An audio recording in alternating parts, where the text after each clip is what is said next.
All right, everybody. How y'all doing tonight? I want to thank y'all for joining in One Objective.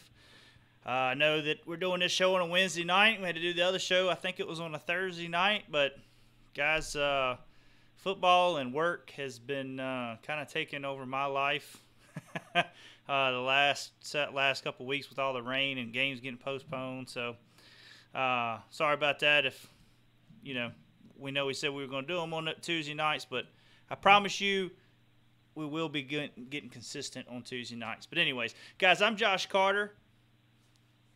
And I'm James Bush. Guys, we want to thank you guys again for tuning in. We got a great show lined up. I know we changed it a little bit from it was just going to be fall fishing, but then we talked with Jonathan Arrington and Rodney Weeks and talked them into coming on a show, talk bass fishing with us tonight. They won the first tournament, the Winter Series tournament we're having with Pro's Choice. One Objective and Pro's Choice have teamed up. Our numbers were kind of low last year, and Pro's Choice's numbers kind of low last year, so we just teamed up. And it's been the first tournament was good. We had 33 boats, and James, I know I talked to you a little bit about it, but it took 17 pounds to get a check, and now it's fourth place. I think fifth place was 17 something, and sixth place was 16 something. So, I think I said that right. Anyways, but I mean, it was some big fish being brought in, and it's getting better and better each weekend with this cool fronts coming in. So, but James, I know you had the opportunity to go out and do some fishing this weekend. Your weather was a little bit better down there where you're at than what we had here. Yeah, it was a little bit better. Rivers were a little bit higher. Today I heard that it was actually flooding in Cortland today, so the Nottoway River got way up. Wow. So they had big flood warnings today. So I don't know if the waters are going to be fishable this weekend. But so the water you was fishing was flooded? No, I was fishing the black water, so I got you. It wasn't. It was actually up though. It was probably up 2 foot higher than normal. Yeah. So that's crazy, man. Well, we'll kind of get more into your to how you did this weekend and what you was catching them on. Guys, want to thank all our sponsors that has tuned in. I mean, That's helped us out this year with Bonafide, Yak Attack, AccuCoil, Falcon Rods, Missile Baits, Power Pole. Oh man, Ray Marine. They're scrolling through the top here, guys. We got a link in the bottom on our YouTube channel. On each show, it's a link to all our sponsors. If you can go in and check them out, and help buy some stuff. That's the biggest thing right there. Just go buy some stuff. Support them guys so they can keep helping support us. So, but I want to appreciate. We really appreciate all of them for helping us out with all they've done with their contests and everything they've done. So, giving us product to get out and do some more video with. So we're really excited about the sponsors that we have and hope to keep building even bigger and better relationship with them guys. Also, you'll see right above James's picture some fish pictures scrolling through. And I actually need to go back and share it on our Facebook. I haven't done that in a while, but October 31st is the last day you can send in a picture. And then the next day, November 1st, we'll be picking a winner for the personal best fish picture. Some of them are funny. You'll see. Some of them are some good kids pictures, and we got just some really big bass that's being put up on there as well. So if you haven't sent your picture in yet, you can send it to you can go on Facebook, and you can either put it in the comments on the contest post we did. As you scroll through, you'll see it. I'll try to get it back to the top. But also, you can email it to oneobjectivebf.com.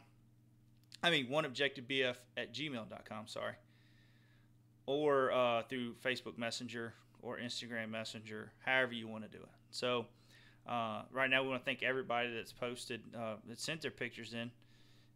We've gotten some really good pictures. So let's see. James, you went and, you sent me a picture today of our hats. So let's go ahead and share everybody with this. So guys, here's what our hats are going to be looking like. James, tell us a little bit about them. You know more of the brand and everything of what you picked there. Yeah, they're a Richardson 112 hat, and I just got them done here locally, and I'm gonna be picking them up tomorrow. So hopefully we'll have them up on our site Yeah. if Thing goes if right it with works that. correctly. Yeah. Yeah. Yeah.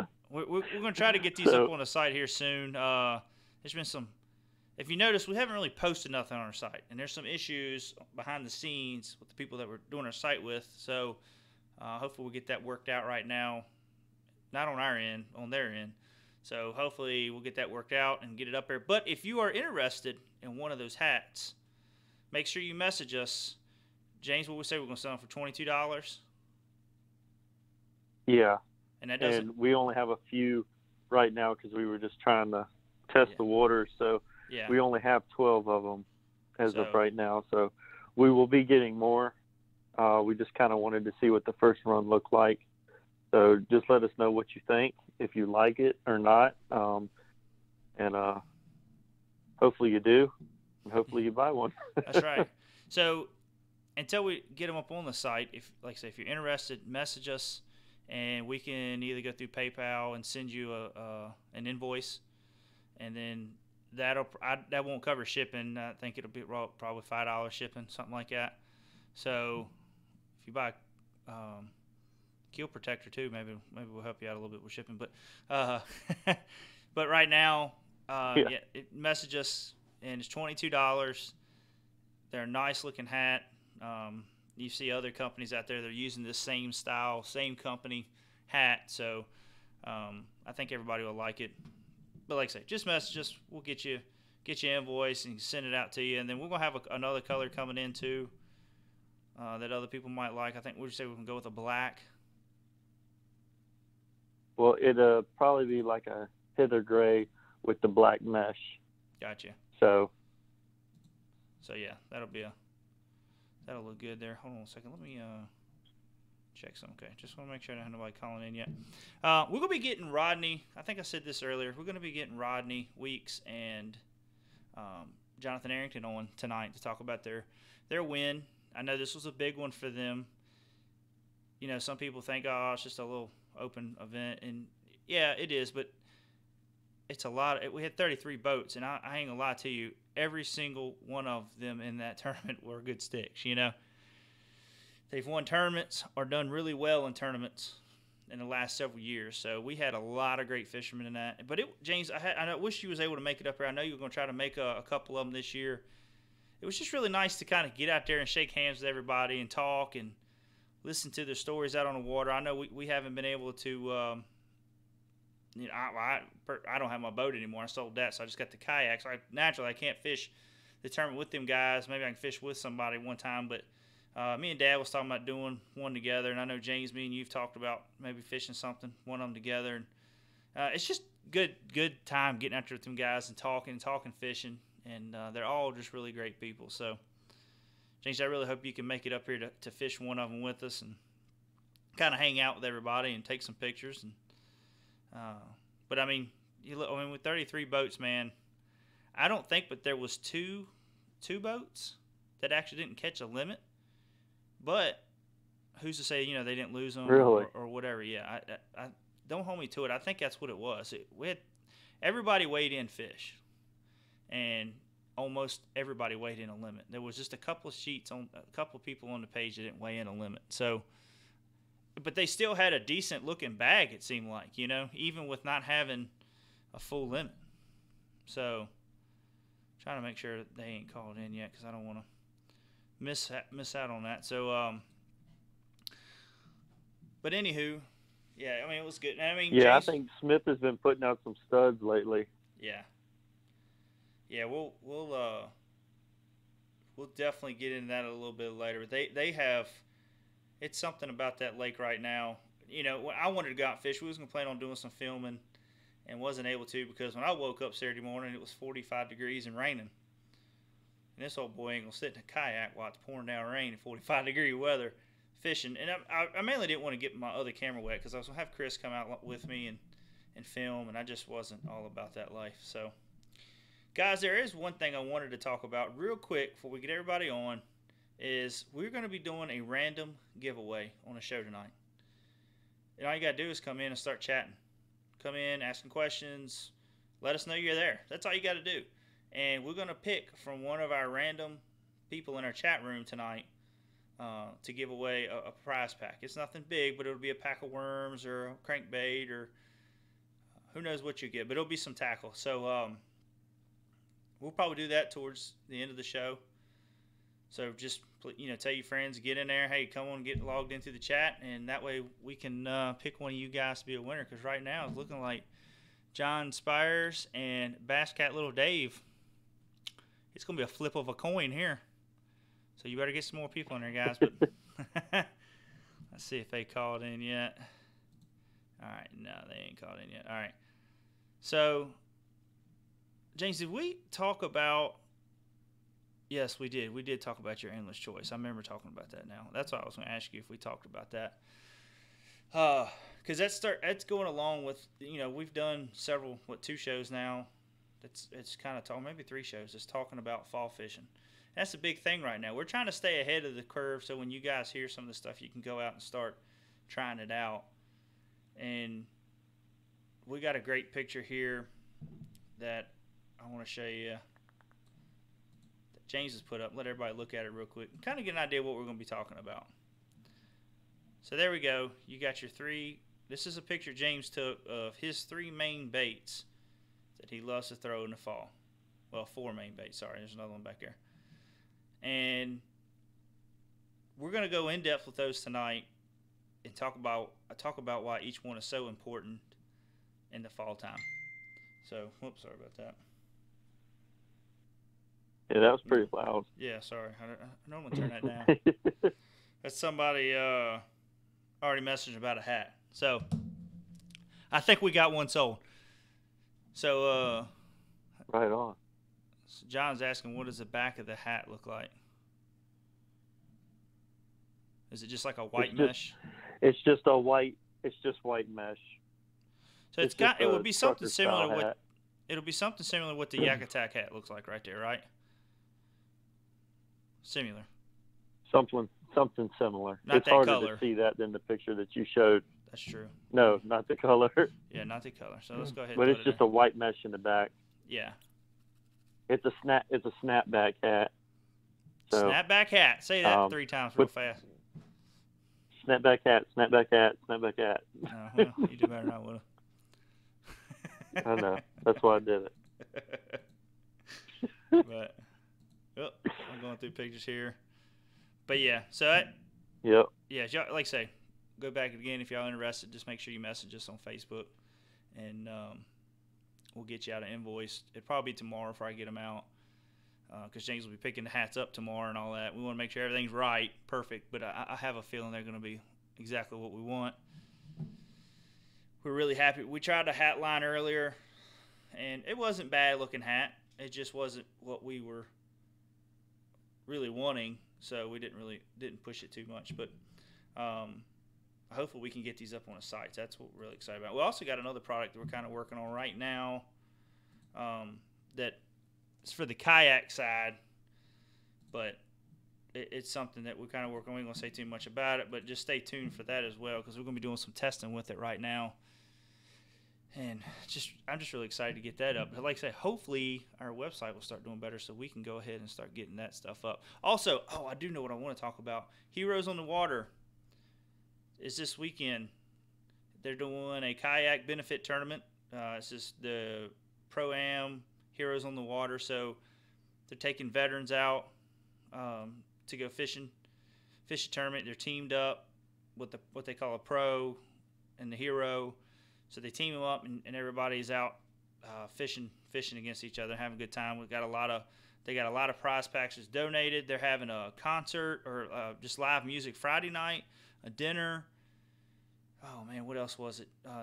Bonfire. Brandon Overstreet and Casey Reed has done one hell of a job of getting this together for the community and the surrounding areas here. And I just want to thank you guys for doing that and being able to put yourselves out there and really help get this together, because this ain't something you can just throw together. Y'all really put the time in it. Y'all really reached out to the sponsors and helping out, and I know we're putting a few things into it. I got to meet Casey tomorrow for that, so if you can make it out, I know they got more pros right now than they have heroes. So if you got a couple guys that are looking at, wanting to do this and wanting to sign up, make sure you get with Brandon Overstreet or Casey Reed on Facebook. I'm trying to pull up right now real quick before we get everybody on here, because I just seen them post something a little while ago about it. Here it is. It says, tonight at 11:59, we will no longer take entries. So you better hurry up if you want to do it. They'll no longer take entries. Preparing through random generator at this moment. We have more pros than heroes. So, guys, if you know somebody that loves fishing but don't have the opportunity to go all the time, that is a hero, a veteran, hey, tell them about this. Get them out on the water and get out there and meet some new people and have a good time fishing and getting this great sport of kayak fishing. So let's see if they come on yet. All right, we got them calling in right now. So let's go ahead and get Rodney and Jonathan on. Hey, Rodney. Hey, Jonathan. Y'all on? Oh, we're here. Yes, sir. All right, guys. Hey, man, I want to thank y'all for tuning in tonight, and I want to congratulate you guys for your win this Sunday. Thank you. Let me get over to this transition.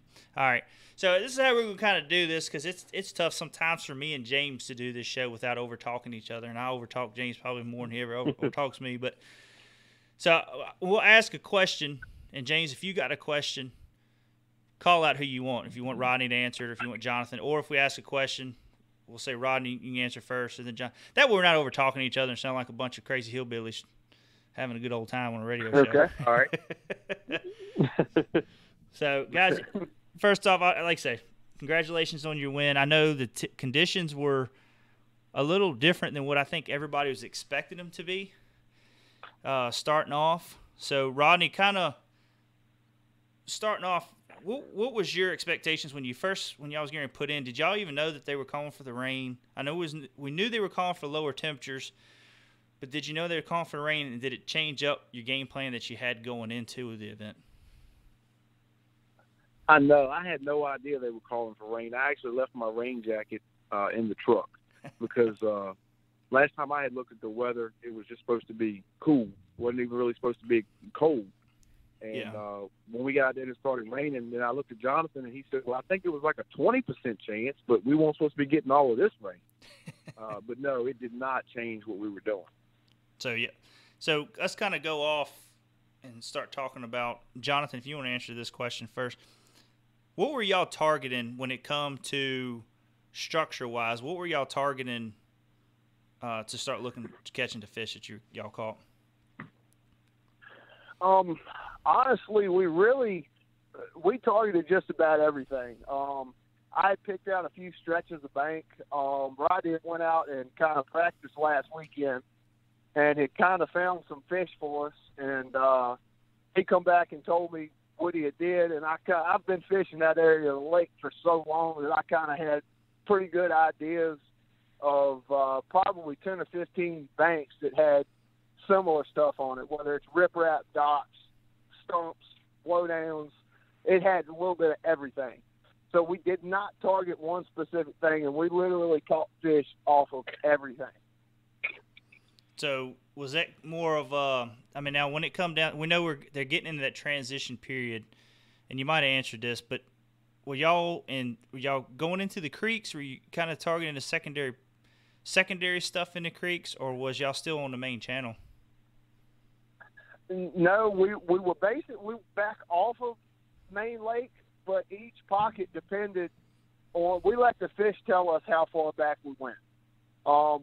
Some pockets we might not have went but 100 yards back in them, and others we went almost all the way to the back. It really varied on water depth. Is really water depth and water clarity is what really varied how far we went back. Gotcha. James, you got a couple questions? I'll let you. I know you probably have something you want to ask them. If not, I'll keep on trucking. What was the water temperatures that y'all were fishing? Right at 70. The warmest I seen was 71.1. Really? So it's coming on down. Yeah. honestly, I never looked at the water temperature. I don't even think one time during the whole day I even looked at the depth finder hardly. Yeah. Because sometimes you don't have to. So when it come into, so I know y'all don't want to go in too far depth on lures, because I'll keep prying you. But Rodney, what was the bait that y'all went with, technique wise, y'all went with trying to target the fish? Drop shot, buzz bait. I caught a couple small fish on a jig, but I could tell right away that wouldn't happen. Yeah. Shaky head. So it was turning out to be mainly a finesse bite. You know, it's like the powder fishing probably wasn't as. Did y'all catch many on a buzzbait? I know I talked to a few guys, and very few. I don't remember talking to anybody that actually caught a limit off of a topwater. No, I caught one fish off a buzzbait, one keeper. Gotcha. James, you want to ask him something else, bud? I got you, didn't I? They've been pretty much just answering everything, you know. So, you know, I don't want to pry them too deep, you know, because I know they're going to be fishing more tournaments up there. So, you know, I got you. Yeah. We can keep on getting it if we want, but yeah. You know. Now, when it come down to this where y'all went, and we know there was a lot. Michael, I think I got that hurricane name right. Michael came through, and with all the rain that came in, did y'all try to go up the river? I know there was a lot of trash up that way from what I hear, and the water was getting dirty. Did y'all try to make it up the river? Or did y'all kind of stay mid-lake? No, stayed mid-lake. I'd already seen all the trash pictures come up the river and knew that wasn't going to happen. Yeah. You didn't want to tear that new boat up. No, not at all.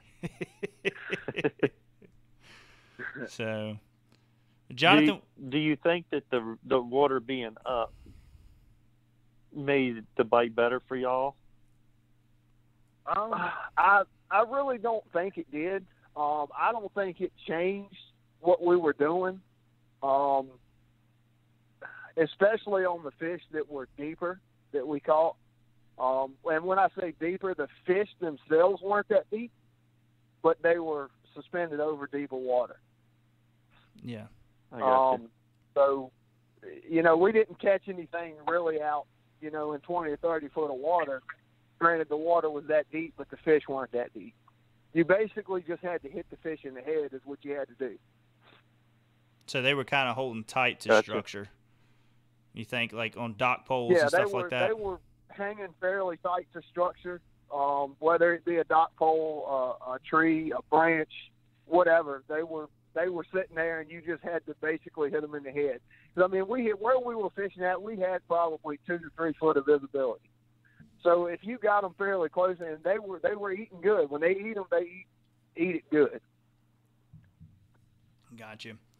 Now, when y'all caught that, who caught the biggest one? Jonathan, you caught the biggest one. Yeah. That y'all had there. Did that come off a drop shot? It did. And that was the only fish that we had that come in less than 5 foot of water. Wow. That's a healthy looking fish. It was. It had been eaten, and it had been eaten good. One guy, Sargi Rock, I hope I said that right. He's asking, how did the color affect the bite? Was there a particular color it had to be, or did you have to go with a darker color because it being cloudy and watercolor? Or? I fished several different colors from dark to, when I say dark, I mean like green pumpkins, stuff like that, to the lighter colors, browns and reds. And I really didn't see a difference in anything. The color didn't make that big of a difference. Yeah. So it was something else I was going to ask you, man, and it just hit me. So, anyways, how did y'all end up catching a limit earlier and then culling out? I mean, how many times did y'all end up culling through the day? Rodney or Jonathan. Go I ahead, think we Rodney. pulled 3 or 4 times. Yeah. We literally caught our last fish 4 minutes before check-in time. That was a 2.38 pounds smallmouth, which was the very first fish we caught. First thing in the morning, we called that out 4 minutes before check-in. Man. That's awesome. What was going through your mind when I know how it is when me and James start catching fish and we're fishing together, and you're starting to get on that big bite, and things can happen, and you're really feeling it. I mean, were y'all pumped the whole time, or did y'all keep it kind of calm, or were you getting jacked? And then when you caught that last fish, did you think then that you had a chance to win it? Ron, you can answer that one if you want. We knew we were in contention. But it is Smith Mountain. You Yeah. never know when a 21, 22-pound bag is going to come in. So we knew we were in contention, but we weren't sure that we had what it was going to take to win it. Yeah. What is y'all's setup when it comes to drop shot? And I know it's so many different people that do it different. I hear people using bait casters when they drop shot with about 10-pound test. Do y'all go small? Do y'all go with the smaller rods, or how do you do it? I'll be 100% honest with you on mine. Jig Loomis rod and a Shimano Stratic spinning reel, braid at 12-pound fluorocarbon leader. I'm a firm believer in that heavier leader. You can turn them fish and make them do, and I don't think that little bit bigger fluorocarbon hurts anything, especially this time of year. Yeah, we got a little bit dirtier water. I don't think it really matters at all, especially when they're feeding. Because you was talking about earlier, you had to drop it right on their head. And I think a lot of that, too, because you probably didn't have to work the drop shot much, did you? I mean, when they hit it, it was on the fall or as soon as it hit the bottom. A bunch of the fish come on the fall. Yeah. So it's more of a reaction They bite. pick it up on the way down. Mm-hmm. So. Yep. Now, Rodney, what's your setup? How do you set up your drop shot? I use a G Loomis NRX rod with the Shimano Stratic spinning reel. You can literally feel pebbles on the bottom through that rod. Got that rod. I've only had that rod for just a little while. Got it at Pro's Choice. But it is a really great rod. I mean, when you come across the bottom, you can literally count pebbles. And then I use a braid to fluoro leader. And what pound test are you using on your fluoro? I'm using a 12-pound leader. I got you. I'm starting to hear more and more guys. I've always used 8-pound, and yeah, you got to baby them, right? Especially around docks and some lay downs and stuff like that. Right. You got to be real careful. But I'm starting to hear more and more people going to bigger fluorocarbon. Well, and I kind of go by water clarity too. I mean, if it's super, super clear, I will down. I mean, I have went as light as 6 pound before. I don't like to do it because you just never know. But with any color to the water at all, you can get by with 12 pounds as long as you're using a leader. Yeah. Now, when y'all go into they're doing such a good job of getting the. Go ahead. I said they're doing such a good job with getting the diameter of that fluorocarbon so small that 12 pound is like 8 pound used to be. Exactly. Yeah, they've and especially like I don't know what brand line you use. I know I use InvisiX, Cigar InvisiX a lot, and I know some guys like the Sniper and by Sunline and all that. And I don't know, man. These high dollar fluorocarbon lines, people don't like to spend the money on a line, but I will say that's your lifeline right there when it comes to catching big fish. That's right. So I mean, if you ain't got a good line, it's gonna be tough. Enough. Yeah, for me, it's Sunline enough. I understand. I'm running that's your only. Big on InvisiX 12 pound on mine is what I've been running for leader line, and I've had good luck with that, so that's what I've stuck with. Yeah, and it's just crazy how everybody just fishes different, but it's just crazy how many different lines is out there now, and I mean you can really get into a price point of $40 and $50, $60 lines for 150 yards, Mm-hmm. But I played around with Gamma line for a little while, and then I realized that I didn't have the budget to play with Gamma line anymore. But But I mean, when you spend that money, I mean, you will get you can get a bigger pound test in that 8 pound size, diameter size. So Right. yeah, it's well worth the money. I always tell people when you're line. Me and James preach it on the show all the time. A good rod and a good line is your lifeline there, because a reel, yeah, you can get away with a cheap reel, but when people actually spend the money and get a nice rod in their hand, like you say, like the Falcons, the G Loomises, when you get those in your hands, it's a big difference from going from a Berkeley Lightning rod to one of those. I'll tell you what I figured out. What I figured out with drop shot. I used to fish like multi-purpose rods for it. When I got a drop shot particular rod, what it helped me with more than anything besides detecting bites and feeling what the weight's coming through is that the rod helps you in more ways than just feeling and detecting the bite. When they go to pull and tug, the rod gives so much that it helps your line from breaking. Yeah. And if you fish too stiff of a rod, your line just can't hold up to it. That's right. And something else too is I've learned is, when you're going from braid to fluorocarbon, and most of us we know some good knots to tie, and especially when you've been doing it for so long, you lose several fish. You know how to tie that knot, not to do the way you did it last time. But I think sometimes people too go down too small of a line with too big of a braid and end up snapping it, having snapping issues as well. So I don't know if you guys have run into any situations. Like, I know me and James experimented years ago with braid on Carolina rigs and use a mono leader or fluorocarbon leader, depending on where you want that worm to be at when you're pulling it. But I know we had issues a while back when you go to set the hook and then you're snapping your line, you know what I mean? You're snapping your knot or you're snapping whatever. So, because the braid don't give none, but it just can't hold up to the shot. Yeah, exactly. And with good reels and a good rod setup, especially in good reels, what people don't understand, when you get into a good reel, you're not just paying for that. I don't know that name or whatever. When you get into a good reel, you're getting into a good drag system. That's where your money's at, your drag system.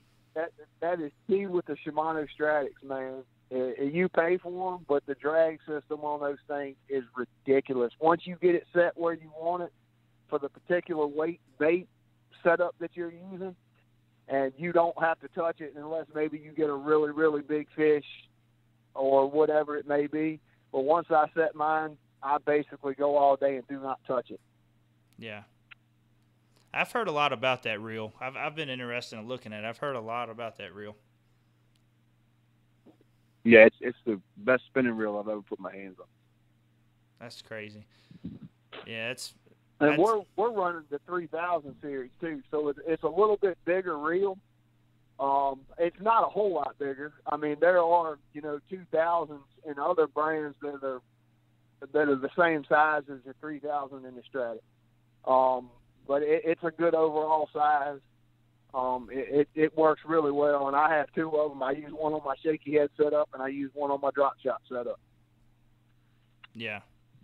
Now, when you go into your shaky head and your drop shot, do you go with a little bit stiffer rod for your shaky head, or do you kind of go with the same setup as you got for your drop shot?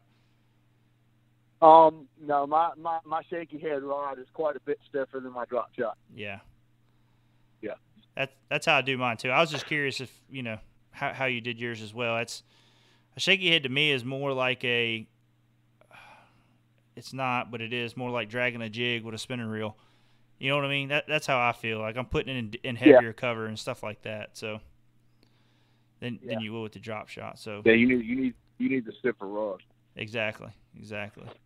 James, you got any questions? I'll tell you one thing I run into a whole lot with a shaky head is if they get the head of that shaky head inside of their mouth and they're clamped on it, if you don't have a stiff enough rod, you cannot pop that hook, pop the head back out between its mouth. Yep. If they get that whole bait, the head and everything in there, and they clamp on it, even with the heavier rod, I've had a pile of fish that they're just clamped on it. Well, you start reeling them up to the boat, they open their mouth, and the bait just comes out. Yeah. Yep. And I've had it too. And when they're clamping on them, they're hard to get hooked. Exactly. And James, I don't know if you might have been with me on one of these. I can't remember if it was you or Chris, but I've had it before where they've clamped onto that shaky head so tight that you get the net in their mouth. I mean, you get the net under them, and they open their mouth, and the shaky head pops out, and the hook was never even through the worm. So, yep. You know, I mean, like say a good rod is key on that. And I've seen a lot of people use too light of a rod when it comes to shaky head fishing. I know you can really zing a lure out there. You can really zing a shaky head with a light rod, but you don't want to throw one out that far when you got a light rod because you will not set the hook out that far. Oh yeah. So I mean, you know, you want a good stiff action, heavier action rod, and I say heavy, a stiffer rod with a little bit quicker tip, so you can still skip real well and all that. But like I say, that getting that hook set is key on a shaky head because you lose a lot of fish on the shaky head because of bad hook sets. Yep. So, James, you got any questions for Jonathan or Rodney before we let them go here in a little while? Yeah. What type of buzzbait setup and jig setups were you using since we started into the setups of the rods? Yeah. I was using bait, so yeah, I would say my jig setup is a G Loomis jig rod. Using a Shimano reel on that. I throw 20-pound test on the jig rod. My top water is actually a Doomsday tackle rod and Shimano reel, and I'm throwing braid on that with a 20-pound fluoro leader, very short leader that I'm using on that. If I can get by with it, I'm not using any leader at all. I hear you. On my jig rod, if you hadn't asked me this question, it's Keith Roberts. It's a custom built rod by Keith Roberts here local. He made me a jig rod. It was supposed to have been a Carolina rig rod, but it's worked better as a jig rod. Got a Shimano Chronarch on it, and I use 16-pound Sunline SC Sniper on that, and missile Ike's mini flip jigs. Nice. Yeah, they got some good jigs out. I love the Mike Iconell, the missile bait jigs. They're good. They got a smaller head. That's what I like about them. That's what makes them. They got the smaller profile. They skip really good. Yeah. Now I didn't know. As long as you have the right trailer on them, they will skip good. Yeah, exactly.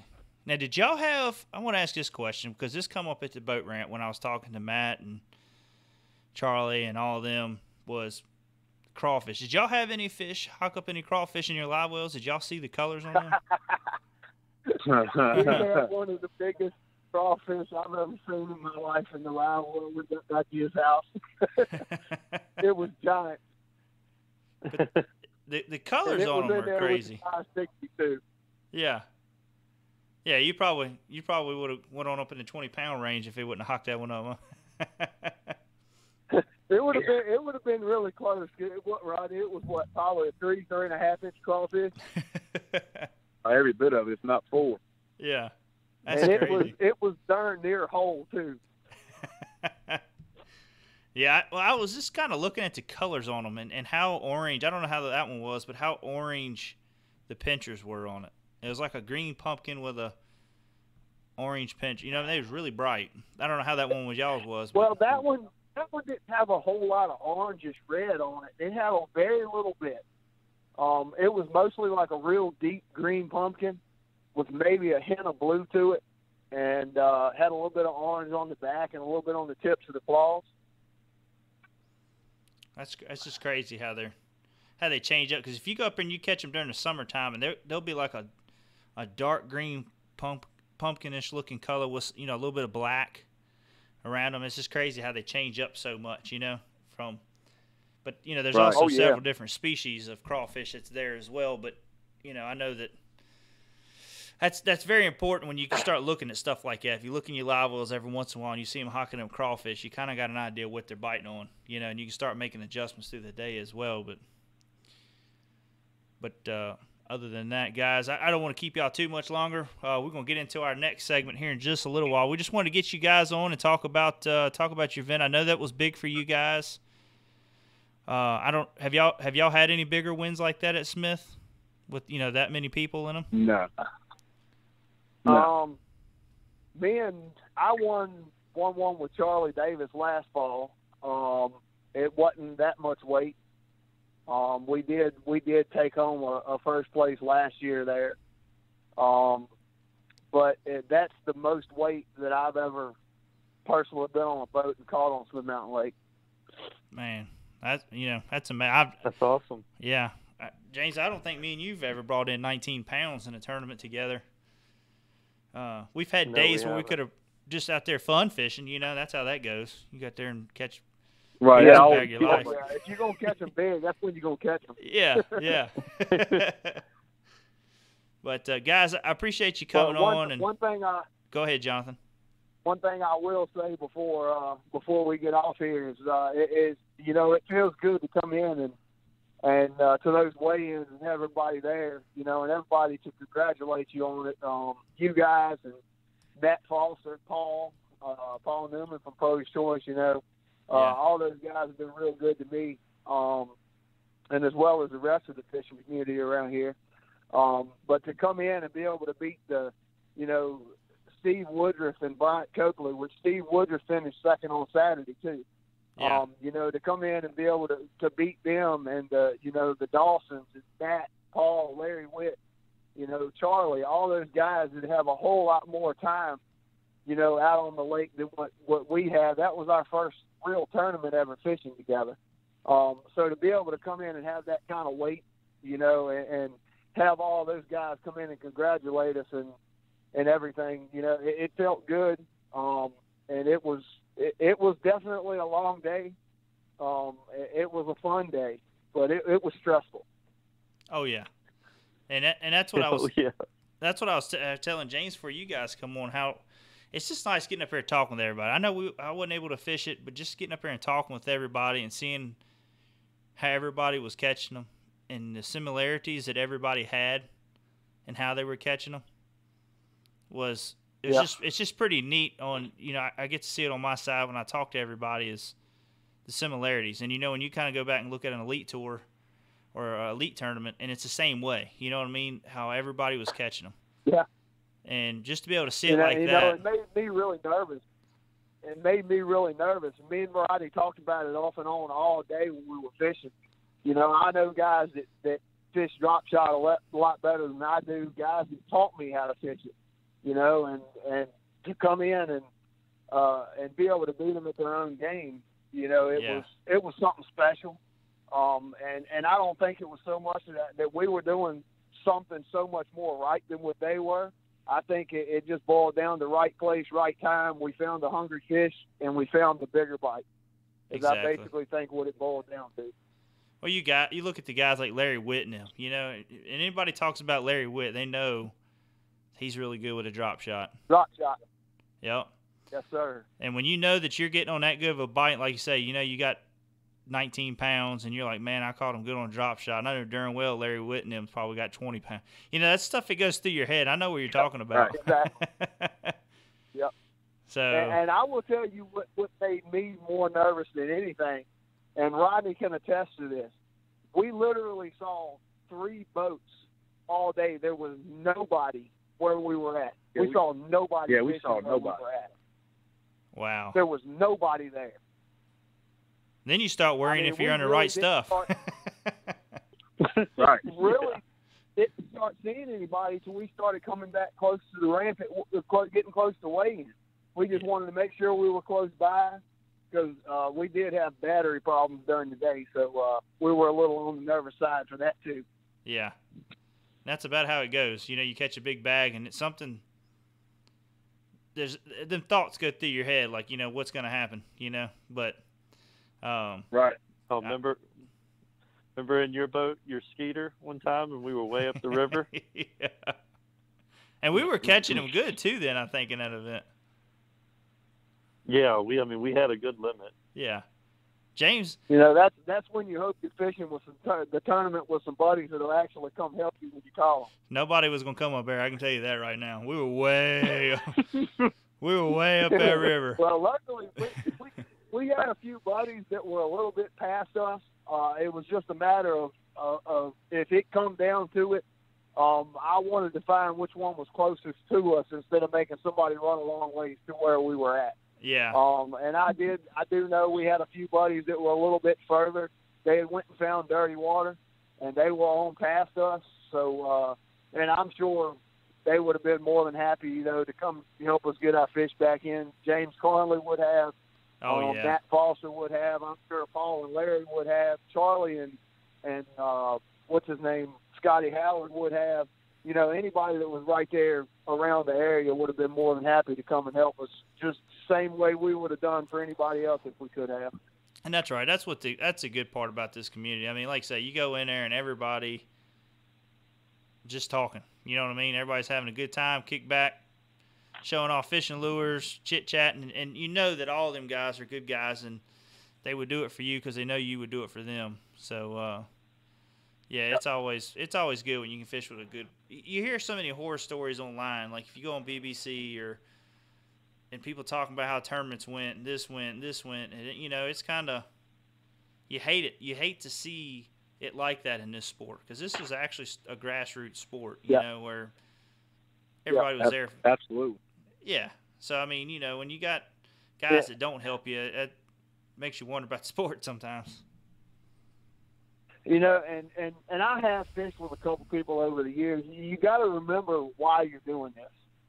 Yeah, at the end of the day, it'd be nice to win first place every time and bring money home. But you got to remember that win, lose, draw, whatever it may be, you're out there to have fun.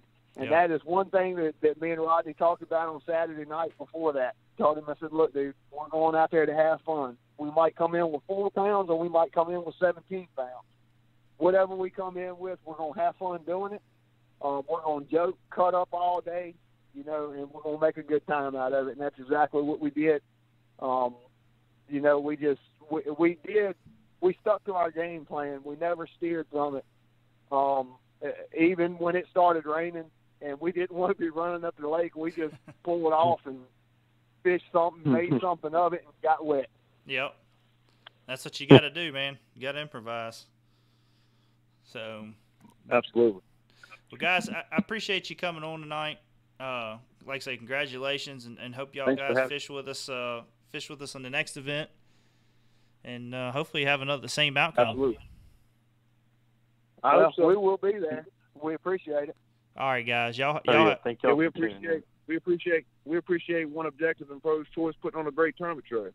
Thank you, guys. Yeah, and I hope next time we have 40 boats in it. You know what I mean? We had 33. Let's see if we can get it to 40. That'd be awesome to see a winter series go to that. So yes, sir. Guys, y'all have a good night, and we'll talk with you guys later. All right, bro. We appreciate it. Thanks for having us. All right. Thank you. Thank y'all. All right, bye. All right, guys. If you're just tuning in, we just had Rodney Weeks and Jonathan Arrington. Sorry, I'm trying to do 2 things at the same time here. I can't do that.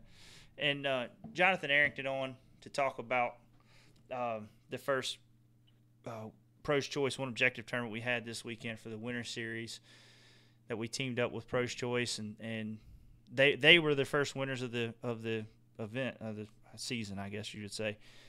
And if you don't know Rodney Weeks and Jonathan Arrington, they're two of the nicest guys you'll talk to. I mean, they'll love talking to you, and they're just great guys. And just to see, I know they've all fished all their life, but to see them growing more into the tournament side and progressing.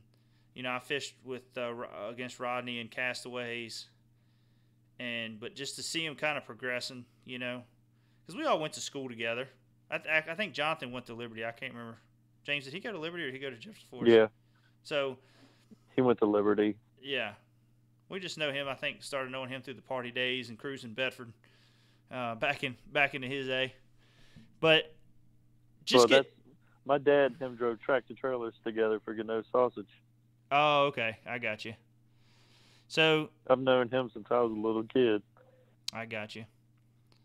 So to see them kind of growing in a sport and getting better and better, and then getting a win, proud of you guys, and I see many more wins coming you guys' way. So let's kind of get into fall bass fishing, and then we're gonna cut this loose because it's, we always say we're gonna do a quick one. I say it every single show. We're gonna do a quick one, and then here we are at 50 minutes. So that's all right though. We don't mind. But anyway, so let's kind of get into the fall bass fishing. James took his picture today, and we've been talking about what our main baits are when it comes to fall fishing. And it's all, if you listen to them guys talking earlier, we was talking about, it's talking about drop shotting, talking about throwing a topwater, stuff like that. And you're kind of moving more into that secondary points, secondary water. And what we mean by secondary, if some of you don't know, is, you're off the main channel. You're in the cut. So if you got a little point inside the cut, that's a secondary point.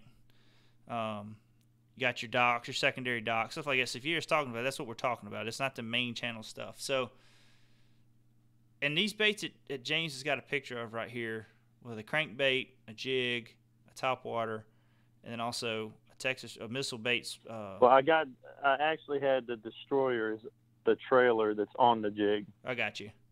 So and that's worked really well for you. That's why I put that there. Oh yeah. Because I know when we fished last year, the benefit tournament we did for Landon, that's what you were using. You were using the Destroyer on there, and I know you were catching some fish off that, doing really well with that. Yeah, I do really well with that. I have it on a smaller jig right there. I've been using a little bit more of a finesse jig in the fall. Yeah. As of right now. But right now I'm fishing rivers and stuff, which are a little different because the bait's probably a little smaller, river shiners and stuff. Yeah. Now, if y'all kind of look, I know it's kind of hard to wear. We got this picture here and everything on the screen, but if you look at that jig, and we were talking about those crawfish, this is how important it is to pay attention to your surroundings, especially when you get into spring and fall, because you can see everything going on. You got bait fish coming up by your boat. You can see them chasing up on the bank, or you can see them popping out in the middle of the creek chasing bait fish. But also, like we was talking about, looking in your live well. If you got a couple of fish you've put in there, go back and check your live well every once in a while. Just move some stuff around and see if you can see in the bottom there, and see if they hawk up any crawfish, they hawk up shad. The key, and it's like James was talking about with where he's fishing at, is the smaller creek shiners and stuff like that. The key is matching the hatch. So you want to get your crankbaits. You want to get your spinner baits. Topwaters are a little different for me when it comes to matching hatch, because a lot of times it's just a reaction bite. Anyways, they're not paying much mind. Granted, I say that spinnerbait and a crankbait is too, but that's up underwater. They kind of get a little better look at it than they do with a topwater. But going back to that jig right there, you notice that's a lot of green pumpkin. James, has it got a little bit of black in it? Or is it a green pumpkin and brown? Oh, yeah. Green pumpkin, black, and maybe a little bit of gold in it. Yeah.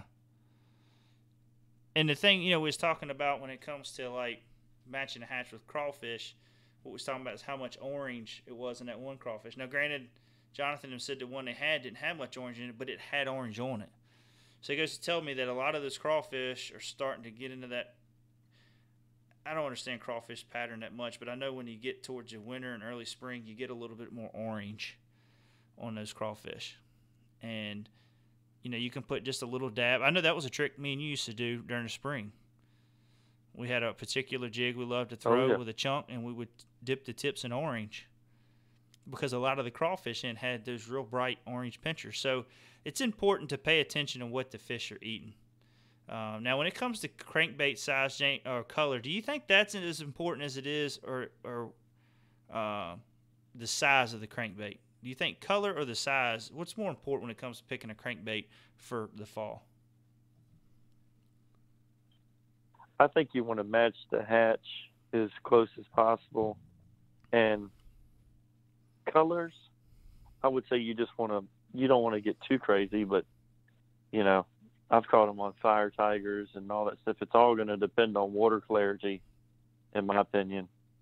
Yeah. You know. So dirtier water, more of a citrus color, like what you got right there. Yeah, you know, if you got your tea stained waters and you know, if it's not clear, even if it is, the main thing is just have confidence in the crankbait you're throwing. If you've caught a ton of fish off of the crankbait, you're probably going to throw it more. Yeah, exactly. If you've caught fish off of it, so. Because a big color for me during this time of year is always like a Tennessee shad color.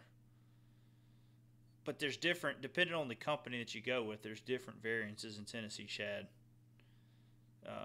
But you just got to pick one that works for you, you know. I was throwing, what was that one? What was that one I was throwing? It's kind of like a root beer color, but that's always been a good color. It was Norman. That Norman you used to throw? Yeah. That was always big for me, and I got away from it. And the reason is because of freaking, I don't know if y'all throw Normans much. If you have, you better buy 10 of them dudes when you buy them, because I'm going to guarantee you only 3 of them are going to run right. But sorry to say that, but that crankbait right there makes me so daggone mad. That's why I quit throwing them so much, because I'll tune them, and finally I'm like, you know what, screw it, you're going to the bottom. But that, you know, that's a color I just used to love to throw this time of year and through the winter, you know, when I'm cranking. So, but when it comes to your top water, James, I know you got like a stick bait right there, and now when we break this down, there's different ways you can go about all of this right here. But this is just the 3 main that James likes to throw, kind of what I like to throw. Stick bait's really good this time of the year as well, but you can go along with the buzz bait. You know, you can change it up. There's a couple different styles go with them when you're chasing fish on top water. The great thing about the stick bait is when they start schooling up and busting fish in pockets, because they'll be in the middle of them pockets sometimes, just busting shad, staying under them, busting them.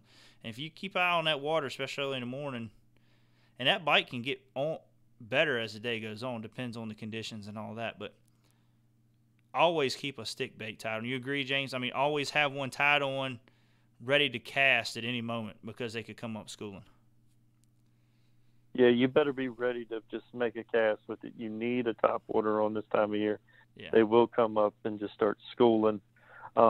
Actually, when I was up at the Angler's Choice Tournament, we had rolled up on a point, and we sit there, and fish probably came up and blowed up.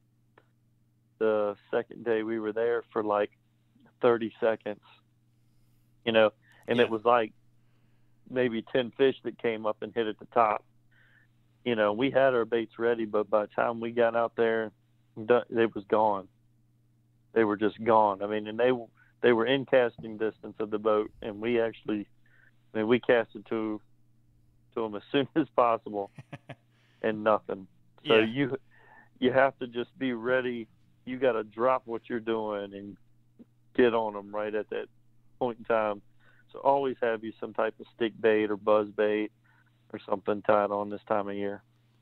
And the way I always did a stick bait is I always had that bait unhooked, you know, about 2 or 3, like in cast, ready to cast. I don't have to make no adjustment with that reel. All I got to do is drop the one rod, pick that up, and sling it.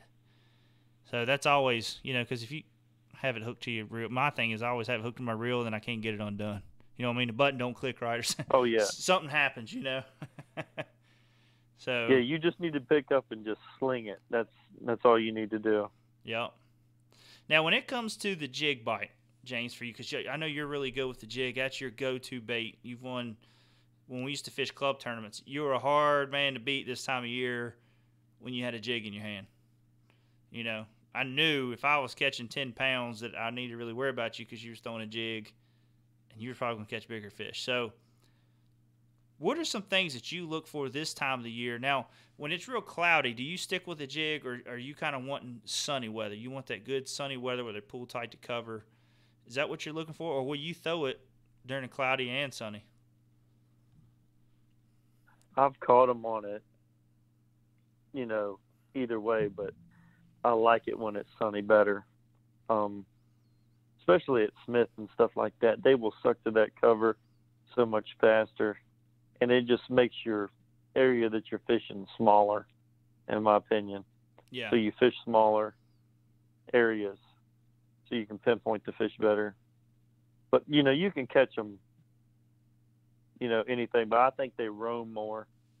They're going to roam more if it's not sunny, Yeah. So you'll catch them sometimes in the cover, especially like when it starts to get cooler and stuff like that, where they're not really trying to move a lot. But right now, like they said, the water temperature was 70 degrees. These fish are going to be super active until it gets, in the 50s? Oh, yeah. 50. 55. You'll still be able to catch them on moving baits for a while now, not unless it starts to cool down really rapidly. So, which the nights are starting to get cooler. Yeah. This bite's going to even get better. Yeah. And it's always been like it. In the spring, it was always that magic number. If you read a lot of bass fishing magazines, it's a magic number. They always talk about water temperature when doing a segment. So it's always that magic number. So like when jerkbait fishing in the spring, it was always 55 degrees for me. And I think it was kind of about the same for you too. It was always 50. When we fished together, it was always 55. If it was 50 to 53, something like that, sunny, we were flipping jigs. But, sometimes it would play into that drop shot. The jerkbait and the jig at the same time, depending on the day. But, in the spring, it's about getting the same way. When I start seeing temperatures about 65, I'm really getting ramped up. You know what I mean? I'm really pulling in them creeks and looking. And we had a guy comment on one of our last shows, and he was talking about, he said, y'all always talk about the fish heading up the river. And, yeah, we do talk about that a lot. And the reason why we say that is because those fish are a lot easier to find. You'll always have main channel fish. Always. It does not matter. You'll have fish that spawn on the main channel. If the bait fish are always there, they're going to be there. But it's going to be harder to find those bigger concentrations of fish if you're staying out on the main channel during this time of the year. Well, as the year goes on. Let's say we start getting into 1st of November and we're getting water temperatures of 60s, 65 to 55. You'll find them on the main channel, but you're going to be catching probably more when it comes to numbers in the creeks.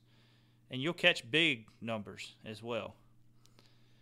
When you're out on the main channel, you're going to cover a lot of water to get those. And we're starting to see it this weekend. The guys that fish the main channel stuff all the time, the 35-foot water depths, and they had some decent weights. I'm not going to say they didn't have good weight, but their weights are dropping off from when it was in the summer. Their fish are starting to pull away.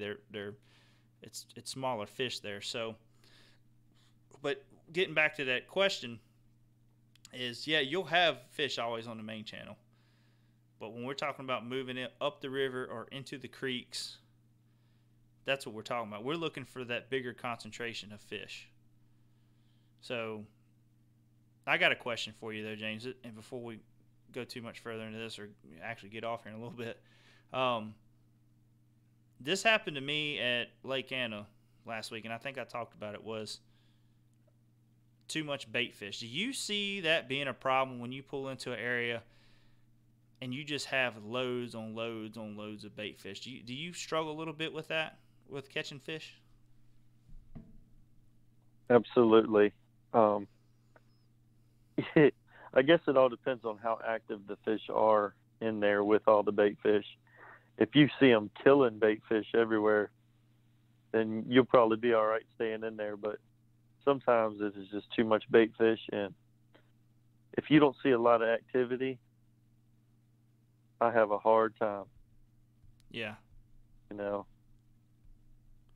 I think the problem is when you get, especially like, let's say Smith Mountain Lake, for instance, when you get in a spot like Smith Mountain Lake that has bait fish, loads of bait fish in there, you got stripers. The stripers are going to stay right there with them. Now, granted, I've heard people talk about, and a lot of locals talk about, the bass being up under the stripers. So when the stripers are just crashing through the bait fish and they're dying, they're coming down the bottom, the bass will eat them. I believe that. you know. But I know at nighttime when I'm fishing riprap, now granted this is summertime, but to me it always seems like if I'm up there catching bass, it's all good. But as soon as I start catching striper up there, I don't catch no more bass. It's like all the bass get chased off. They don't want to deal with all them stripers up there roaming and chasing and busting shad, you know. So I think, you know, you get into fall and you get in a creek and it don't look like you see shad everywhere, but don't look like a lot of action. It's probably good to pack up and go find another creek. But not all creeks are going to be loaded like that. So, you know, you got to find that. This time of year, you can get in one creek and you can load the boat. Or you might have to run 50 creeks, you know. So, James, is there anything else? You might have to run 1 point. Exactly. You can run points this time of year. Yep. And I know, you know, you can run main channel points, but, you know, you get on some secondary points with a crankbait and a topwater, especially like a stick bait when you're casting way out and they're out suspended off in points. It can get deadly real fast. So, James, everybody that's, you know, in the chat, we ain't picked our winner yet, James. We do need to pick our winner. We ain't picked a winner yet in our chat room. And guys, this is something we're going to start doing. Maybe not every show, but we're going to start doing this. We're going to start picking a random winner in our chats. So, you know, you might want to get your buddies, if you can get your buddies on and all that to come in and start joining in. And that way we can, because if we get to where we're getting a lot more people in our chats, we'll probably start giving away a lot more stuff. So, but anyway, James, let's go ahead and pick a winner real quick before we have to talk about anything else. And then whoever wins, please either message us on Facebook and tell us that you won the OneObjective giveaway or the YouTube giveaway. Just tell us that. And you can either do it on Facebook, Instagram, whichever, because I know some people don't use Facebook, some people don't use Instagram. Whichever one's easier for you, just find us at OneObjective, message us, or you can email us at oneobjectivebf@gmail.com. But just get us your information so we can send the pack out to you. And the quicker you can get it to us, the quicker we can send that pack out. So if no one's claimed a prize, I'm going to say within 30 days, we're just going to put it to the side and put it into the next contest. So make sure you get us that information as quick as you can. So, James, go ahead. I'll let you go ahead. Just go ahead and pick a winner. And what we're going to give away, we'll get a pack of missile baits 48s out. So, James, go ahead and pick a winner. Bass Cat Little Dave. All right, Bass Cat Little Dave.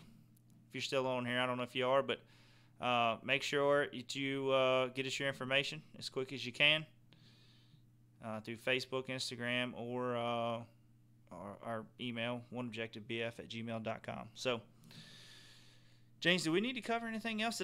Did we miss anything on fall fishing? I know we'll be talking about this more for another couple weeks. So, I would let everybody know that me and you are going to be putting out a couple videos. Yeah. Hopefully hope you should see them sometime. By the end of the weekend? Yeah. Probably. We might have a couple videos up. Just some new content. I went fishing this past weekend, like we talked about at the beginning of the show, and I haven't looked at all the footage. So I haven't looked at all the footage or anything like that. So hopefully I can run down what I did. I was actually Texas rigging and a missile baits baby destroyer. So that's kind of like my bait. You can use it for jigs and Texas rigs and everything, and it worked really well for me this past weekend. So. And you said that you were fishing the Blackwater, so you were fishing more of a river system. I'm fishing a small river. Well, there is some cypress trees in the water, but it's mainly just a river. But you know, it is tea stained, and it was high, and I was getting killed on a frog from one of the guys I worked with at first. He was just destroying me, and it ended up, as soon as that sun came up, I was able to get that Texas rig out, and you know, none of them. I didn't catch any giants, but this river is not known for giants. You catch a 3 or 4 pounder in here, and it's a giant. So you're talking about a river that's as wide as, you know, 2 cars, in most places. So it's a nice little river. It's right down the road from my house, so it makes it easy. That's right. So, get out, do some fishing, and you there? Yep. Oh, okay. Yeah. We also ought to maybe we should go over the hats and stuff one more time and tell them. Hopefully, we'll get up on the website if we can here. Shortly. The hats. Yeah, the hats. Yeah. We'll go over that one more time. We got these hats. James is going to pick them up tomorrow. I'm hoping. I'm talking with some people that are helping with our website now. I'm hoping that we can get them up by this weekend.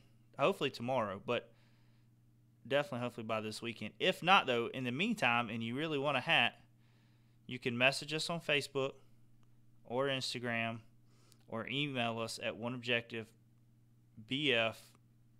Let me do that again. OneObjectiveBF@gmail.com. And all we need is your email address, and we can send you an invoice. The hats are $22. I think probably shipping's coming will be like, $5 to ship it. Am I right on that? Yeah, it's probably somewhere around $5 to ship the hat. Yeah. So if you're close, we can work something out. Yeah. To get them to you. Guys that live around the Smith Lake here, you want one? Let me know. I'll meet up with you guys, and then if guys that live down by James. And if you're down near the Virginia Beach area, I live down here near Virginia Beach. We can meet up and we can save some money on that stuff. So yeah, so just let me know. That's right, $22, guys. Get you a OneObjective hat. We're working on, James. What'd you say the next color we're looking at? It's gonna be like a charcoal with a. I can't remember what you said on the next color. Should be hither gray with the black mesh. Will probably be our next ones. We only have 12 of these hats as of right now. We just kind of testing the waters. So they are a Richardson 112 with a snapback. So let us know what you think, if you like them, what you would like to see different, other stuff that you would like to see. Just let us know. Jay Hash, I see that you're on here. I expect you to be buying one of these, so just saying. But anyways, we'll have them up, and like I say, just message us, guys. So other than that, I don't have too much more.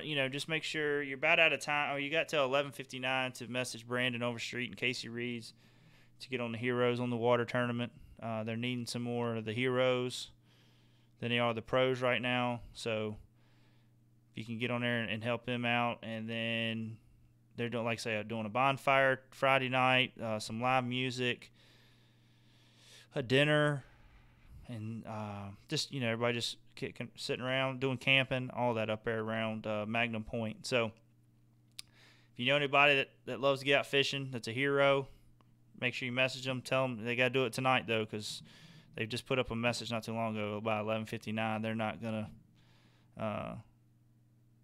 take no more people. So anywho, shall I say, guys, y'all have a great night. And like I said, I'm going to leave this here for everybody to see the hat. But y'all have a great night. We plan on getting our next show. I'm hoping our next show will be next Tuesday, but they're calling for rain again Saturday. So that means it can rain out my son's football game. And they love to do football games on Tuesday night. So if it gets rained out, hopefully we don't do that. We can get a show going for you on Tuesday night.